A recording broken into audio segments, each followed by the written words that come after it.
money isn't just money. Money is power. You need to own your creation, which means you need to own your IP. Was this like the first where you got like a little goosebumps and say, hey, shit, guys, we have to do something? Apple, Google, and Steam. And they would not just charge 30%, they also control the distribution.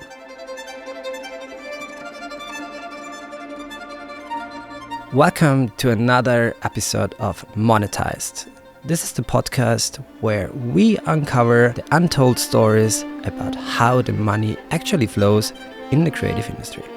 We are immensely proud to invite today Yat Siu, the chairman of Animoca Brands, who has been there from the very first second. He is the one who built the leading investment firm in this space and is ready to define the future of monetization for all of us. Yet you have built the leading investment firm in Web3 and blockchain with billions under management. Where did you discover that this technology is changing the world? Well, first of all, thank you very much for the invitation. It's a great pleasure to be here, especially in Vienna, where actually I grew up. And I certainly find some inspiration in the fact that I see this phone here, remembering of my childhood. And I think this is like one of the sort of, when I think about sort of the arc of technology and sort of what got me into the space before we even talk about NFTs, was how do you bridge and translate something really modern and technological, which whether it's the iPhone or back in the day, the computer. Actually, I was doing a lot of professional work with the Atari ST or, video game machines. Like do you still play video games? If I can, but I don't have that much time to do so anymore. But I do enjoy it, especially with my kids, if I can do that. Is to basically try to translate things that we understand as humans. And, this is basically skeuomorphism. And what they do is they take the reason, if you remember the old iPhone, when you flip the page, it felt like you were flipping a book, right? They sort of created that effect. Of course, they don't have that anymore. It's hugely inefficient. But they did that to make it comfortable for someone to bridge over from one generation to the other, so to speak. And I think that's basically what we have to do all the time with technology, to make it easier for people to translate what they best understand socially and then basically bring that over. And in terms of Web3 and blockchain, actually, the moment that really came to us when we understood the sort of gravitas of the tech was NFTs. So we didn't come from the Bitcoin world. We didn't come from, I guess, classic crypto. We came from the world, I guess, of gaming and culture. And the reason why I talk about sort of skeuomorphism is because we were in the video game industry at that point. We were not a blockchain company.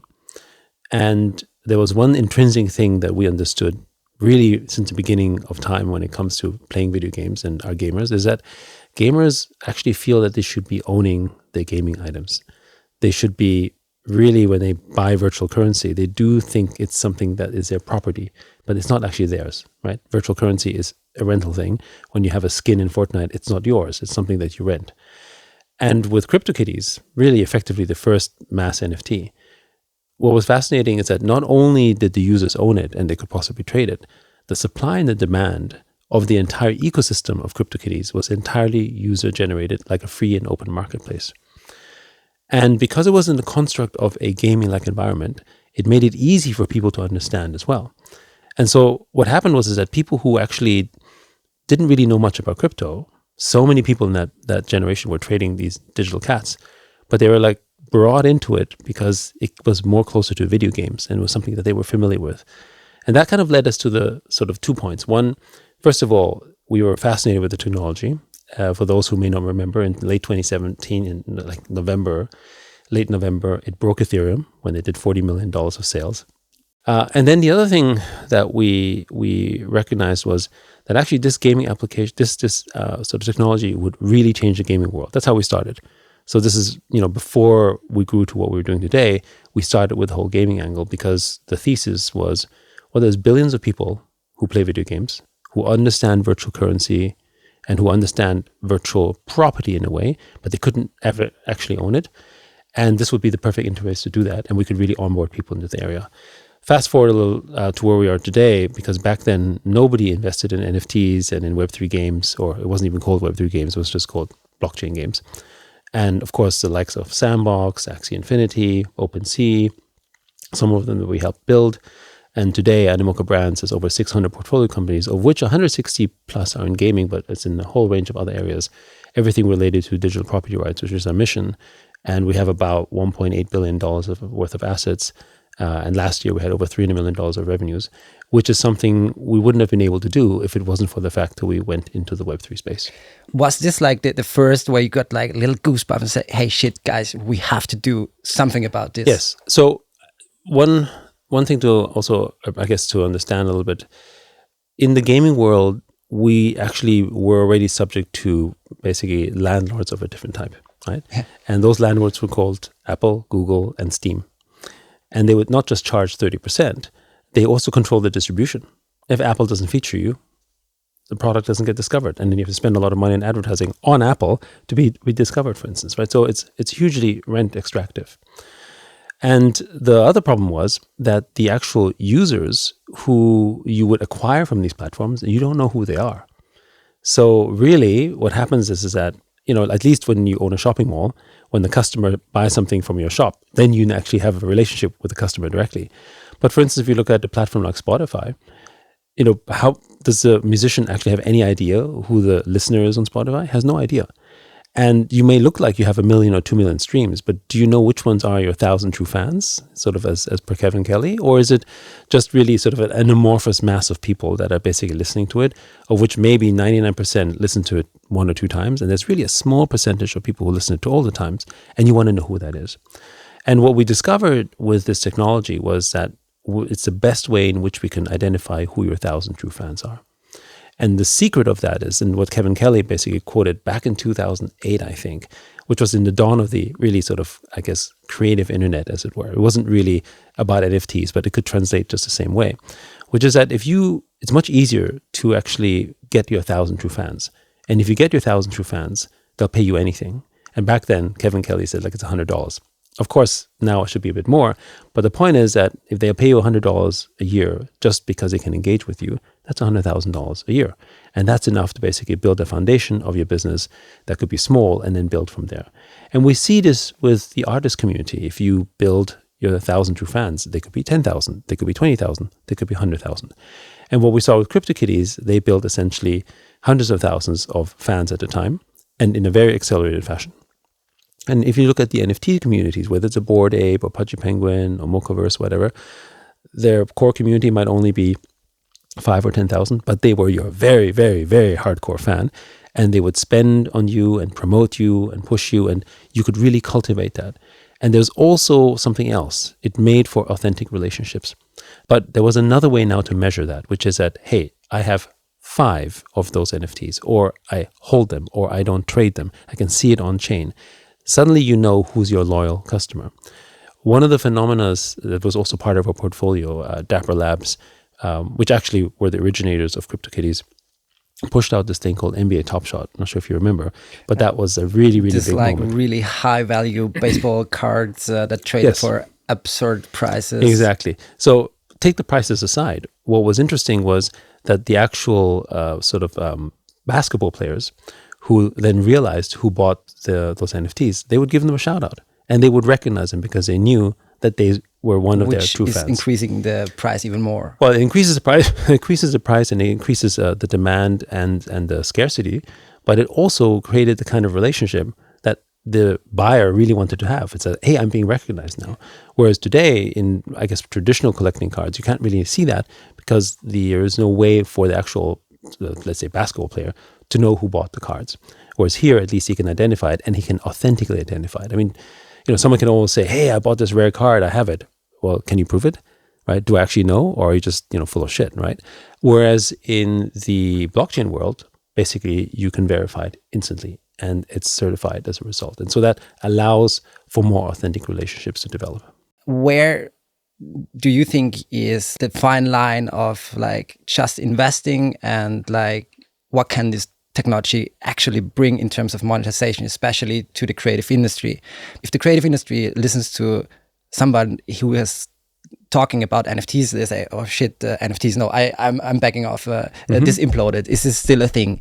I think it's time to show the creative industry that this technology is the only way to find new forms of monetization. Yeah. So let's talk about monetization, but just quickly on NFTs. NFTs today, even though people who are out of the industry might say it's dead, does about $500 to $600 million of trades a month. And then, of course, from the NFTs, you have the creator tokens and I guess meme tokens too that have emerged from them. And those are obviously trading billions of dollars, right? The other thing I think that people, when they're just talking about sort of the term NFT, I mean, for some of us, we might remember the term MP3, right? And people used to talk about digital music in the technical form, and MP3 had this negative connotation because of piracy. And a lot of the music industry guys were like, hey, we shouldn't do this because you can copy it and this and whatever. And then, of course, then you had streaming and it solved that in a different way. But we needed that type of iteration to go through. And now nobody talks about MP3, or AAC. They basically just talk about digital music most of the time. And I think NFTs will go in that area as well, where we think in the future it'll be very normal to own your digital property, and it'll be very normal to have your skin or your asset or your membership to be entirely digital, and you won't call it an NFT. The fact that it is a non-fungible token as a technology is relevant, but most people don't have to know that. So that's kind of where we think ultimately it'll go. If I want to sort of reverse back into what's really key here, I think the thing that blockchain does, and when you talk about the creators as well, what's really necessary is financial literacy. So I grew up in Vienna. My mom was actually a musician. Eventually, she was an opera singer first. And then, this was in the 70s and 80s, so a while ago. And then she became an opera director. And during this course, she always had an agent helping her, apparently.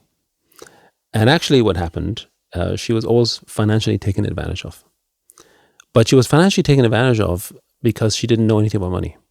She had no idea what really the appropriate terms were, or whether the terms, even though other people were paying the same, is actually the right type of price. And today, the biggest agent in the world is called Spotify in the music industry. And they don't actually negotiate terms with you at all. You want to be on Spotify? You want to get distribution? We have terms for you. And name me a musician that actually makes money on Spotify. Yeah, it's kind of hard. It's none. It's none. Exactly. Right? Yeah. So it's so necessary that you have like this literacy about money. And to be honest, I also found this in the token world. Correct. And I think this is, the first ingredient. So when you think about when NFTs came out, how many of the people who did NFT art suddenly understood about the world of money? And then they suddenly started thinking, wait, I should be being paid a royalty, and what's the fair value and all these type of things. And I think when you think about when you tokenize anything, the powerful thing about tokenizing and using blockchain technologies, you can start financifying essentially objects of particular areas of passion, music being one of those. And that means you can get people to invest in that. And you mentioned earlier about sort of, how can we get, I guess, maybe the creative industry to sort of look at that, not from the investing lens. And I think that's maybe for people in the creative industry who think this way, maybe the wrong thing. And my mom was one of them, right? She was like, didn't want to think of it as a financial investment because, it's art and you're supposed to experience it as an artist. And I remember, I think Seth Godin said something like that back when the NFT hype was at its peak. And he said, artists should not care about money. Let the agent do it and the marketing guys do it, because you should focus on what you're good at and we should focus on what we're good at. Except the problem is that money isn't just money. Money is power. When you have money, then you control everything. And unfortunately, as the old famous saying goes, is, absolute power corrupts absolutely every single time. So when an agent that has your money and controls your money, suddenly he doesn't work for you, but you work for him. And that has been basically true all the time. We invest in relationships, in friendships. If you want to go on a date, that's an investment. I don't mean in money, but in time. And you take risks just like an investment. She might say no, right? Like everything we do as a human species is around taking some form of risk and investment for some kind of return. It's a transaction. Again, transaction doesn't necessarily need to translate in the form of money, but we are geared towards it, which is why transactions, and frankly, why I view money as a social system. Perhaps the greatest and most broadest social system in the world. If it wasn't for money, I wouldn't be able to do business with someone across the world. I wouldn't be able to maybe shop from a baker or whatever that would be. And as a consequence, I can't begin the formations of that relationship. Where do you stand with stablecoins right now, and do you think that this is the future?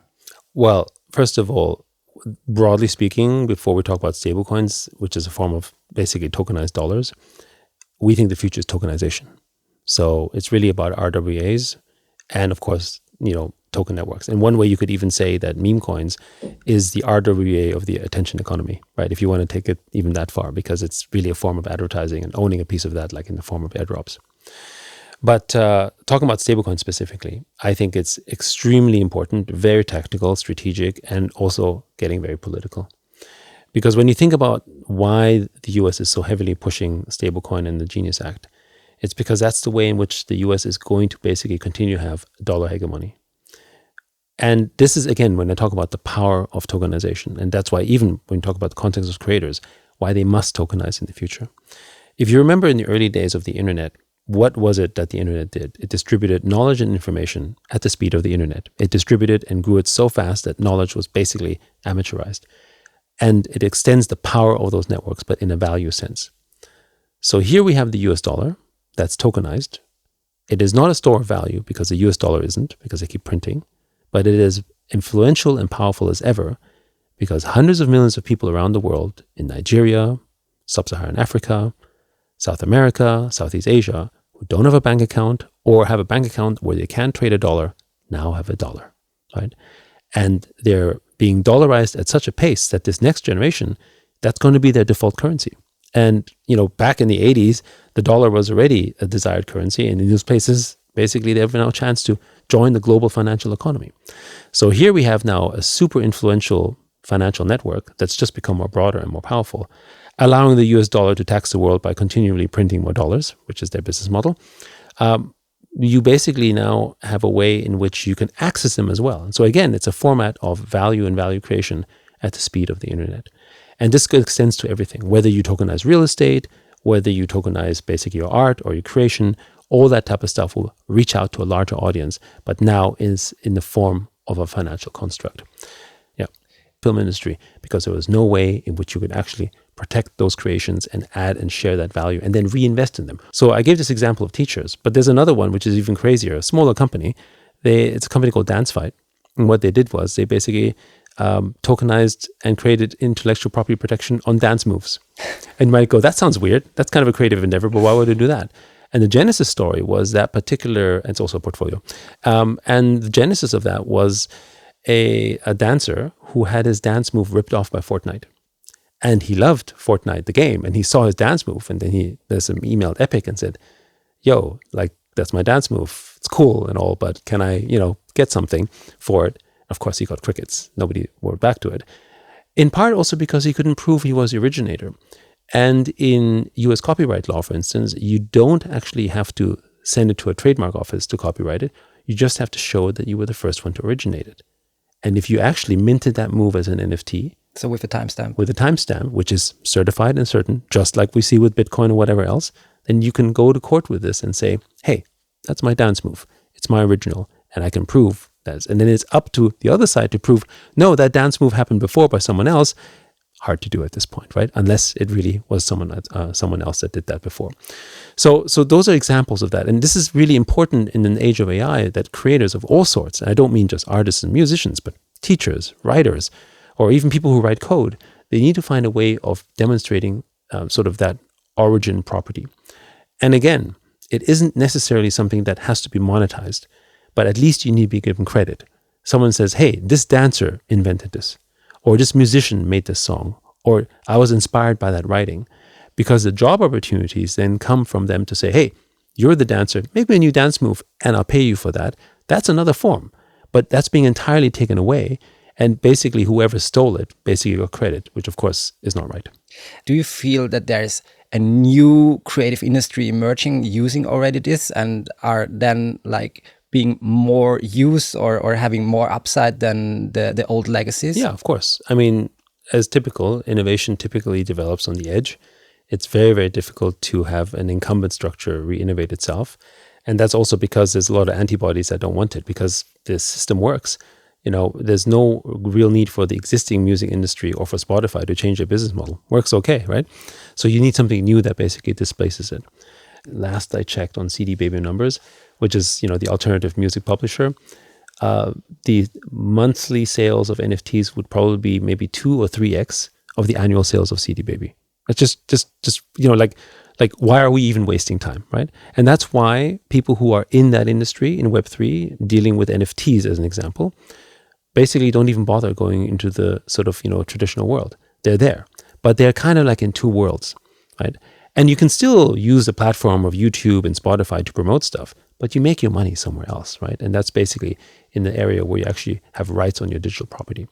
And you see this also in creator economies that are now beginning to tokenize. I mean, if you're already Taylor Swift and you're big, you might not need that. But if you're a smaller creator, you have another way in which you can engage your customer. Now, this comes down to the important point when you're as a creator. If you don't have financial literacy, then you may not understand that tokens as essentially network engines are much more than just money to you. They're social engines. And so when you sell your token to your community, basically you have to make a distinction of whether you're actually having the effect of dumping the token on them, right? And when you do so, you're actually hurting your community. If you're on YouTube, in the end, you are the slave of YouTube. If you're serf. on, that's right, exactly.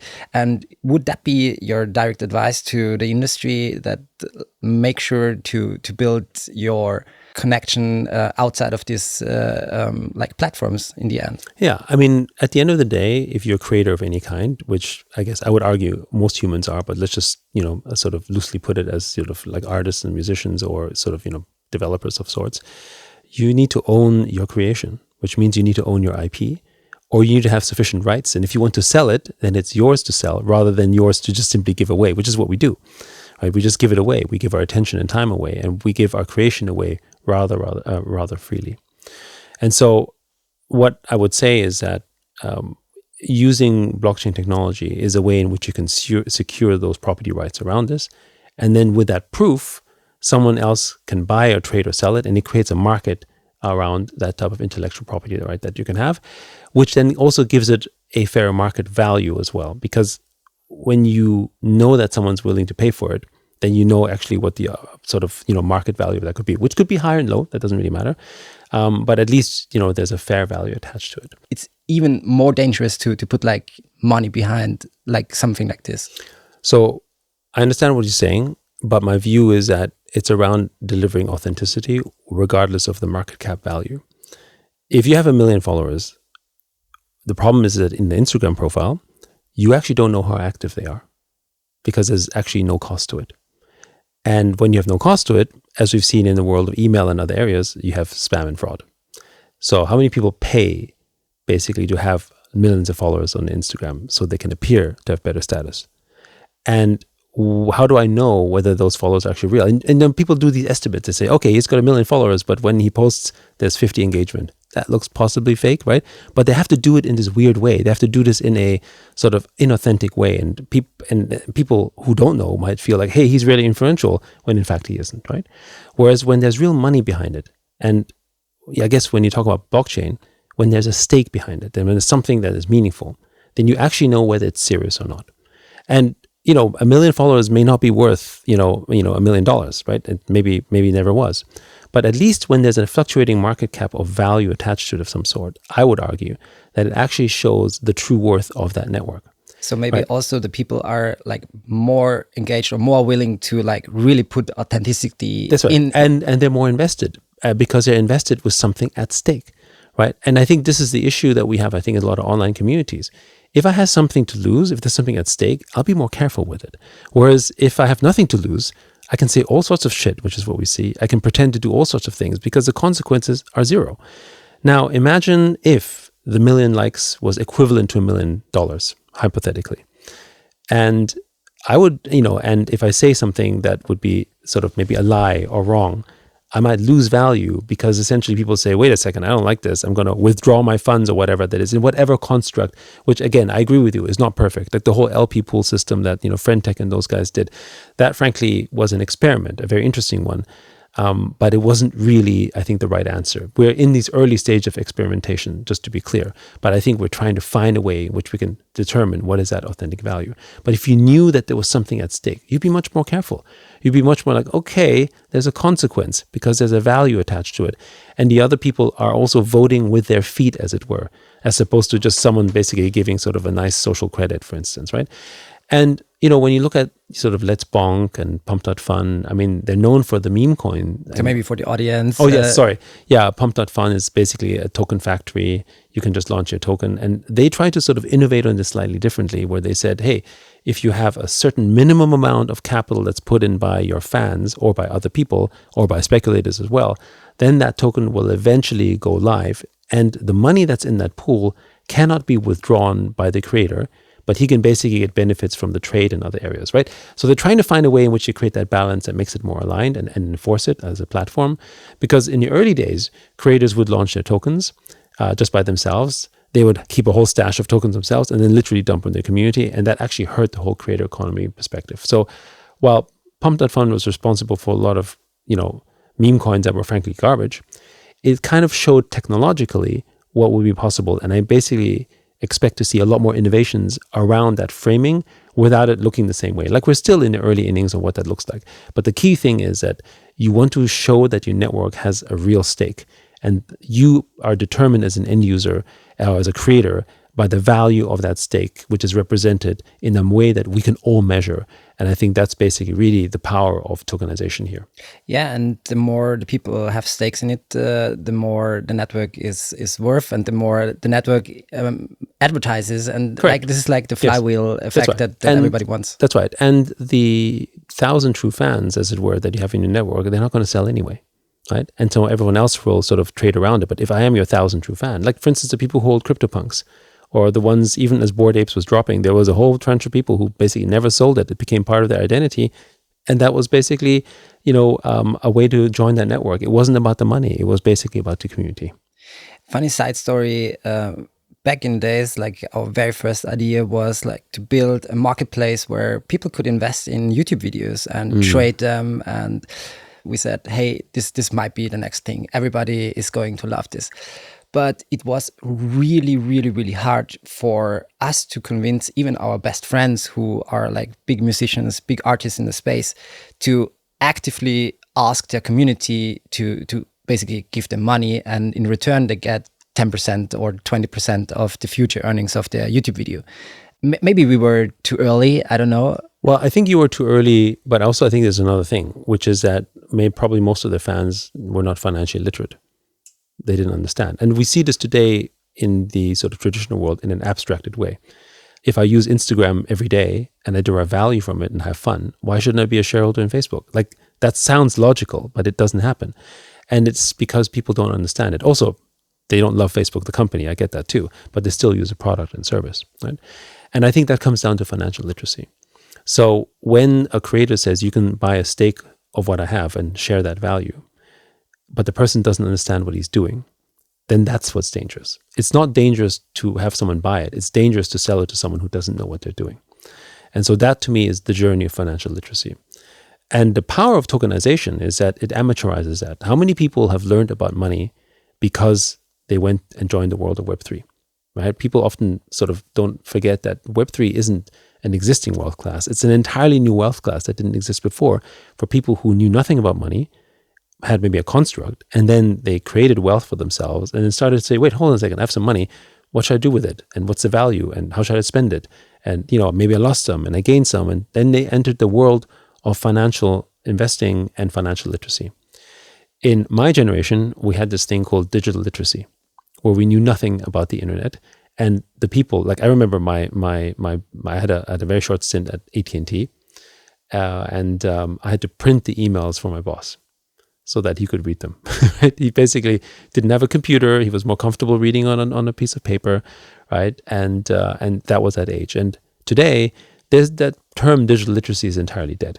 Like, who's not digital literate? And the ones who are basically cavemen somewhere that are sort of hiding away. Everyone else basically is in some form or fashion digital literate. You know the iPhone, you know how to use Instagram, you know email, WhatsApp messaging, whatever that may be, right? But that was a thing before. And the internet completely wiped that out. Everyone was digital literate. And what I think will happen with tokenization and Web3 is that everyone will become financially literate because everyone will start learning about money, whether you like it or not. As a creator, your asset already has value, and now you can enumerate that. So if you as a creator don't understand money, don't have financial literacy, you will lose out to the person who does know about money, who does know about financial literacy. And it forces you to get it. It's kind of like in early days, if you were the first restaurant to be on Google, or the first restaurant to have a website, right? Or to basically be on social recommendation pages or new SEO, you would win against the one that didn't. That's exactly where we are right now. And that is, I think it's really important for people, especially creators, to understand that. I think in the B2B sector, because we were like just shortly talking about a new creative industry that is emerging, and like I can feel it like on all corners that the old days where you pay 30% for a distribution deal, or where you wait a quarter for your earnings, it's over, because people got to know this idea, and maybe also from the Web3 space, where they learn, hey, it can be instant. Hey, it can be lying there and creating yield without like doing anything. Correct. It can create yield, not 4% or 2% on the bank. It can create 20% yield. And these stories, they emerge. And I feel really that this new creative industry is emerging. And I also feel that especially these legacy products, legacy companies, they need to adapt. And do you see anything like that in your like day-to-day lives? Well, I mean everywhere, shall we say, like in our space, right? So first of all, when you think about, people talk about who don't know Web3 gaming, they're like, oh, this is like it's a scam, or like people are sort of speculating and so on, right? But the blockchain gaming industry today is a $25 billion market at this moment in time in terms of market value, in terms of trading of tokens and whatever. But the number of users who play blockchain-based games is in the tens of millions. It's not in the billions, so much, much smaller, which implies that the ARPU per user in the Web3 gaming space is much, much bigger. And where is all the investment and money and growth happening for indie games? It's all happening in Web3, right? Who's building indie games in traditional world? It's like scarcely anyone, because they can't afford it. The CAC's too high. User acquisition is too expensive. And also you can't make enough money to sort of, acquire these users because it's too expensive. The average cost per paying user in the gaming industry is $86 US, which means if the LTV, as in the lifetime value of your customer, isn't more than that, you'll end up losing money. And so this comes down to this other construct of airdrops, which I think is, again, a tool. So you look at tokenization, it's a toolbox. Nobody said that you have to sell the token. You can give the token away entirely for free. But what you're really doing is you're giving an IOU, basically, or a credit to your fan or your customer that uses it. Now you might say, wow, like why would I do that? Well, if you want to attract people into your product, music, game, application, you tend to have to spend advertising. And you pay money to Apple and Google to basically advertise. And that money ends up basically promoting to some users on the platform that you would get some attention. What blockchain does authentically as well is that I'm able to basically incentivize people who might have certain assets, because I can prove it on chain. I can receive a token that is essentially me paying you for trying the product and application. And if I like it, I'll spend it in the game. And if I don't, I sell it. But the propensity of that person who received money from you to play the game is infinitely higher than Facebook and Google, who put nothing back into the ecosystem, right? So it's better for the economy, it's better for growth, and it's another toolbox that allows you to basically generate essentially attention for it.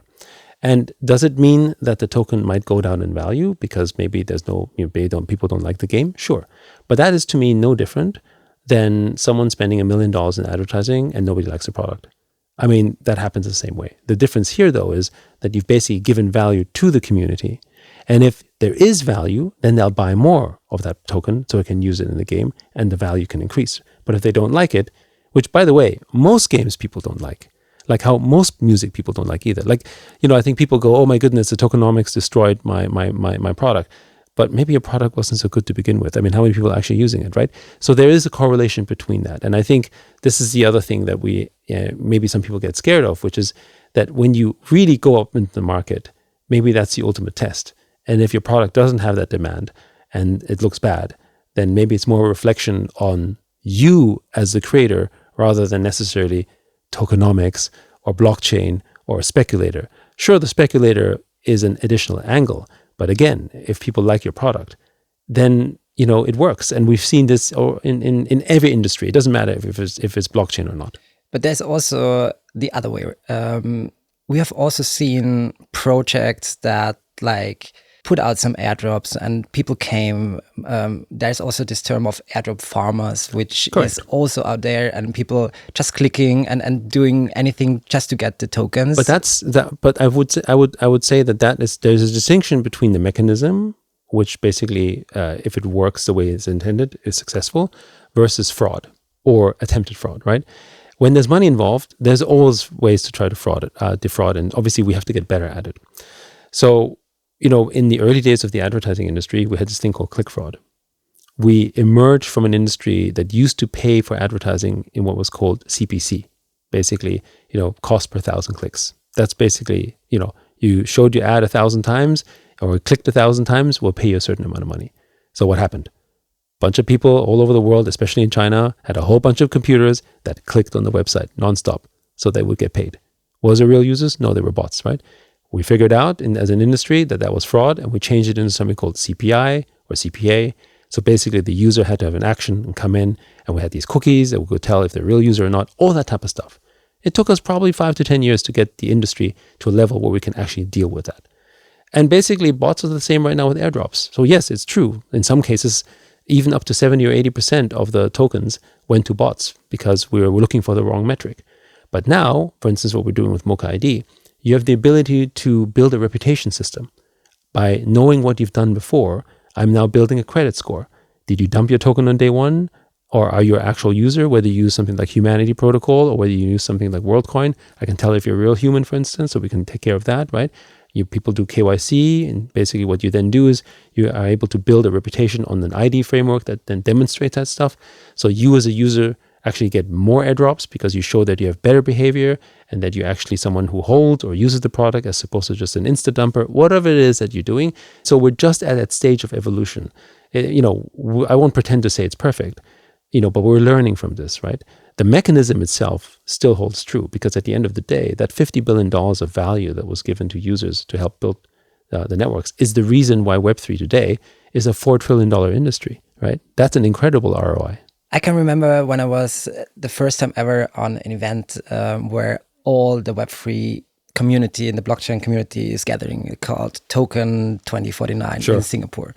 But what I've experienced there, it completely blew my mind. Like, I think the Web3 space is the creative industry, but what I've also seen is that the Web3 space, the degens, how you call them, and the normal outside world, they still lack completely a connection. What do you think needs to be done to unite this more? So, I guess there's a couple of points I want to raise. The first one, how do you unite them? Again, in the early days, we used to have people who basically distinguished between analog and digital. That was a term. And they said, we're not going to use this for digital. And then we had this also for smartphones. Yeah, I'm not going to use a smartphone this way, right? Because, I don't need it this way. I'm going to use it on a computer, right? And guess what happened, right? So these type of things always happen because of the fact that we've created habits, right? And so just like that early example I talked about sort of the phone being sort of skeuomorphic in its design, we need to create basically skeuomorphic UXs and interfaces for the people who are in, let's call it, another world, and translate it for them. And that's really already happening through storytelling, better applications, and so forth. Because it's true, when we started in the world of Web3 and crypto, and we said, open up a MetaMask wallet, they're like, what's that? Yeah, exactly. Yeah. Now, objectively speaking, opening up a MetaMask wallet is way easier than opening a bank account, right? It's just something you can do very quickly. If you were to objectively look at the steps it takes to do so, it's not hard at all. But we're just not accustomed to it, right? Try to buy a new phone and set that up with a telco provider. It takes longer than a MetaMask or a crypto wallet. And so, it's so inconvenient to sort of remember my seed phrase. It's 24 words. my goodness, how hard is that? I mean, objectively, it's not that hard. Yes, but it's inconvenient, right? So again, it's about social norms and building around that. And yeah, we don't have to go remember those seed phrases. So we probably need to have a different technology, and we have MPC, and now we're embedding wallets, and all these things are getting better over time. So it makes it much more straightforward. So we're getting there. But I agree with you, we're not quite there yet. But part of it also has to do with, I go back to this, keep harping on financial literacy. If I understand something of value, and it's important, then I will go through the steps. Every person today who is trying to set up a bank account has nightmare stories. But the reason you endure it, which sometimes can take days or weeks, right? Showing your passport, showing your proof, doing all kind of stuff, going through all that trouble, is because it's worth it. It's important. I want to join that ecosystem. I want to become financially included. I need my payroll to be paid in there, right? Now, if you're doing that basically in the world of crypto to join that because there's a value there, then you'll sign that up. And so it also based on the application. The number one application pre and post the metaverse sort of hype was, I need to own Bitcoin because that's important. So a lot of people moved into crypto really just to own Bitcoin in some form or fashion. And then that was the financial incentive for people to basically set that up. So I feel like, right now, for instance, one of the projects we're involved in is on-chain student loans. So a student has to receive their loan. Well, he has to have a crypto wallet first, right? He has to be able to qualify, of course, and then he'll receive it in crypto. That's a perfect incentive for someone to basically sign up, and he'll do that, right? Is this also like a personal driver for you to bring as many people as possible to the space? Absolutely. I feel like one of the biggest problems we have in the world today is the fact that we live in a capitalist world, but only very few of us are capitalists, as in understand money. And that's because we don't teach about money and capitalism and economics basically at the youngest level. And I see in particular this to be a bigger problem in Europe than, say, in Asia. And so how do we solve that is that when we bring them into the world of Web3, where everything is effectively has a financial construct, I also would go as far as to say that in order to learn something, you have to be also somewhat passionate about it. So my mom, when we tokenized the Stradivarius, what was interesting wasn't that, people in the blockchain industry or, financial guys were like, oh, great, now I can own a piece of a Strad. They're like, okay, that's cute and that's interesting. It did make some good headlines. But what was interesting is all the classical musicians were like, oh, that's interesting, because they understood that a Strad had value, and they understood that that thing will get more valuable over time, whatever that may be, because they were fans of the instrument, or they were playing violin, or they got it. If I told my mom, hey, you should buy Bitcoin, she couldn't give a shit, or buy Tesla stock, or do energy, or whatever. She just doesn't care. But she's interested about basically owning a piece of a Strad, right? Because that's her world. And in the process of doing so, you learn about money, because you're not just buying it, you then do something in an area of expertise. And so why is Wall Street, for instance, so concentrated? Because it's money first. So it really attracts people, for money's sake. But most people, especially creators, don't operate for money's sake first. They are interested in their craft first, and then money comes second. But it's still very, very important.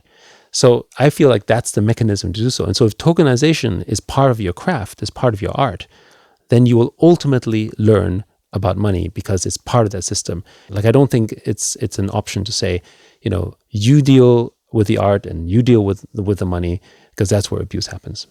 As a leading investor in this space, the one question that basically the whole industry wants to know right now is, which token should we buy to get to a billionaire status in 2030? So that would be nice to talk about. What's the alpha? Right? What's the alpha? So, look, first of all, we have so many token projects and portfolios. We're long on everything that we invest in that we like. So, they can come to our website and take a look.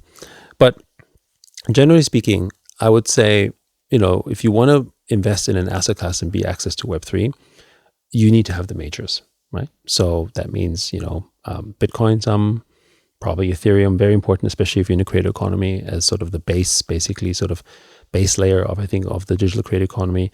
And then you can go into the next wave, the Solanas of the world. We're very bullish on Ton, for instance, which is part of the Telegram ecosystem, because that sort of makes sense to us. But then I would say allocate a portion that you are comfortable potentially not getting much value of in areas that you find really interesting, because that's actually the way in which you end up learning about stuff. So many people learned about NFTs and the metaverse and also digital tokens because of Sandbox, because they were gamers or they were fascinated or they loved Minecraft and they carried that association. And they still hold on to their virtual lands, even if the value has gone down, because it brought them into a different journey, meeting friends, getting connections. And it worked because they were passionate about the subject itself, right? So, you probably can allocate your sort of, your portfolio against the majors and the things that are sort of long-term value you believe in the space, and then allocate an amount on the things that are more fun, a little bit crazy, but things that you really, really want to dig in and understand, because that's actually how you'll learn more about it. And that's actually where you'll have fun. And, investing isn't just about return of capital. It's a return in your own development as well. And you need to have some fun. And I think of it sometimes a little bit like, basically an investment in entertainment as well, which is what a lot of people do. So if you take that lens, then I think you'll be fine. Thank you so much for being here. You drive so many things to the positive, and I'm really bullish that the creative industry is like really evolving fast in times of adoption and using stable coins, getting to yield protocols, getting the IP sorted, and this is the future. You were part of the very, very, very beginning, and I'm really looking forward to what's coming next. Thank you for having me.